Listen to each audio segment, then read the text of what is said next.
Welcome back to AL Bass Battles channel. Today I've been out here working on the boat. I was going to go over a few things and show you. This is kind of like a tutorial on how to wet sand and buff and polish out a boat. Mine had been needing it for a while. We'll go over this. I just put a Ultrex trolling motor on my boat. I should have made a video on how I installed it. Real quick, I'll kind of go over it. When I mount a trolling motor, I've got rubber, I don't know if you can see it, doubt you can, but I got rubber matting that I put underneath the trolling motor so that it's not riding straight on the fiberglass. I think you can kind of see it right there, if it'll focus. But it's like a 1/4 inch thick rubber mat. I put it down under there. I always use stainless hardware for anything I use. So the stainless mounting bolts, they have a washer on the bottom side as well as a lock and nut, and I also use a piece of stainless plate that I use on it to mount on the underside of the fiberglass. It just keeps some of the stress off of the fiberglass. But anyhow, so when I pulled off the old trolling motor, this thing had the bow had a lot of nicks in it, little black marks from the old propeller hitting. Sorry, I'm in the south and we're getting full of pollen, so you can see everything's covered in pollen. But all them nicks, I decided to go ahead and wet sand and buff this boat. I've been needing to do it for a while and I just have not got around to it. So I decided it's time to get to it. I've already wet sanded and buffed the top part of the cap about halfway. So you can really tell in a white boat, it's a little bit more difficult to see it, but you can really see how good it shines. It's slick. And I was going to kind of go over the tutorial of what I use, the products I use, and how I do it. You can probably tell right there. That's a good picture where you can see the shine of the boat. And to see the difference, I'll show you. But you can see how the silver is really bad tarnished. It's got that yellowish tint to it. And a little bit in the video, when I start wet sanding, I'll show you the difference. And you can tell right here, especially how dull this looks. I can get all this to shine back up. Some of the products I use. So as bad a shape as this gel coat was first in, I started off with 800 grit. This is 800, this is some 3M. I can't remember what they call this. And then it go to 1200, 1500. And I pretty much only use 3M products. There's like the 1500. And then I finish off. Now I do use a palm sander. I just got this 6-inch palm. When I use the 800, I use it just on the pad. When I start getting into the 12, 15, and this is my final cut. It's a 3000 grit. A Trizac 3000 3M grit. That's the last thing I finish off with, but I always use a foam pad underneath it when I do that. So I start off, depending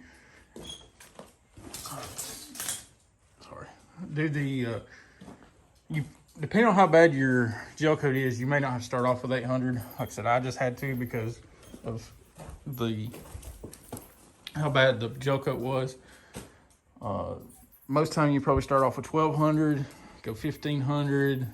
You can do 2000. It's not gonna hurt to do 2000. And then I finish up with 3000 is the last thing I go with. Then once I start to polish out, I use, this is 3M 36064. It's called Perfected Finishing Material. Now this jug is expensive, but you don't have to use a whole lot of it. And I've probably had this jug for 2 years and I've done quite a bit of vehicles and boats with it and still probably got a half a jug of it. Once I've finished it out with this, I swap over and I use the 3M 09061 Marine Liquid Wax.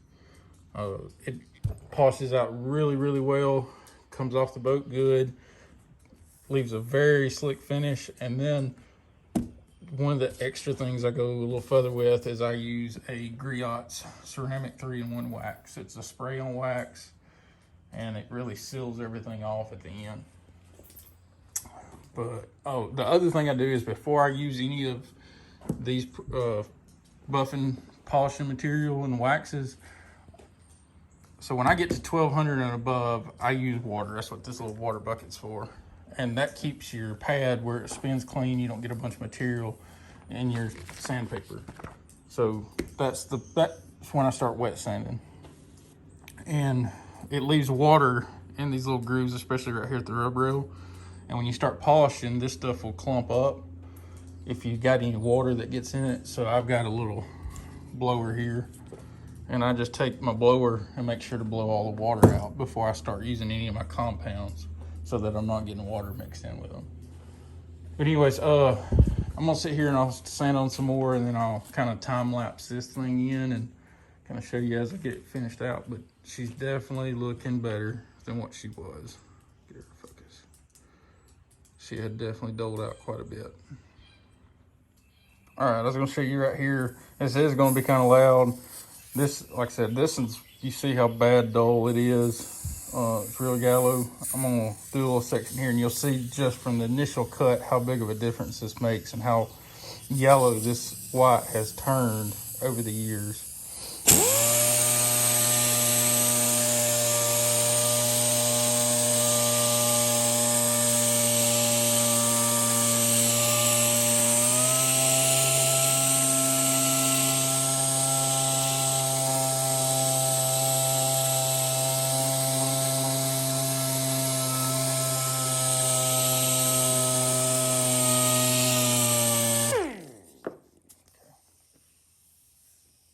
You can see how much of a difference it makes right off the bat.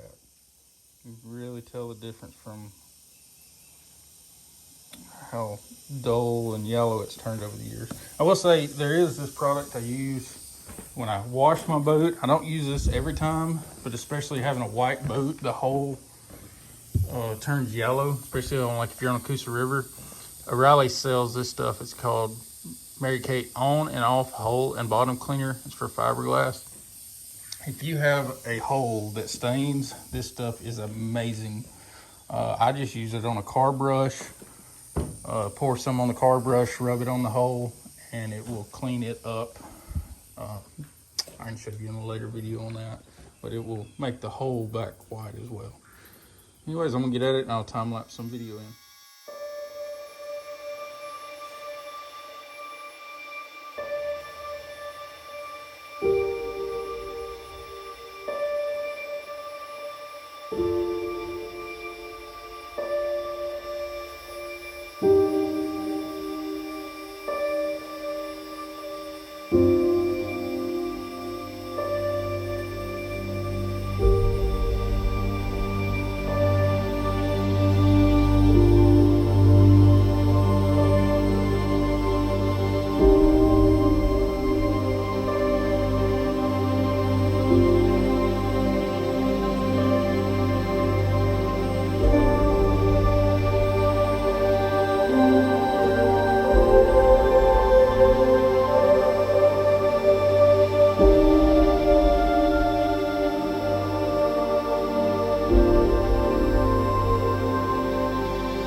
All right, guys, that's it. That's just real quick. I mean, you can really tell how much better it's shining. I do have some stuff ordered. These little nicks I've got here and here, which I got a couple more around the boat. I'm gonna try to repair those. I've never tried to repair the gel coat on one of these, as in the glitter, but I'm gonna give this a go. I'll try to make a video on that when that stuff comes in. It just hasn't came in yet. But like I said, that was just a real quick video. It's pouring rain in here, and apparently I've got a leak in my roof I need to get fixed, but you can see how it's shedding the water off of it. But you can really tell, like right here, just because I haven't done in here, you can see the color change from here to there. And then, you know, where I stop back here, you can see that color change. So it's making a big difference. It's just taking, this process does take a while. It is time consuming. You got to be patient with it. Don't get in a hurry. And I'll make if you put in the comments that you want to see more, I'll make a future video when I do some more of it, kind of more in depth. I know that was real quick, more or less just a time lapse, but you know, how I do my times between my sandpaper, how I do my buffing, because you can damage it if you don't know what you're doing. You can burn the paint, burn the gel coat off, and cause a lot bigger issues. But as long as you take your time with it and be easy, you can make them definitely shine back up, because this is a 20-year-old boat, and the previous owner, you know, it was in, the gel coat had faded pretty good, and you can see it's really coming back pretty good. But anyways, that's it for today. This rain quits. I don't know if anybody's been paying attention, but in Alabama, we've been getting storm after storm. I just hadn't been able to make it out on the water. I need to go get this Ultrex calibrated.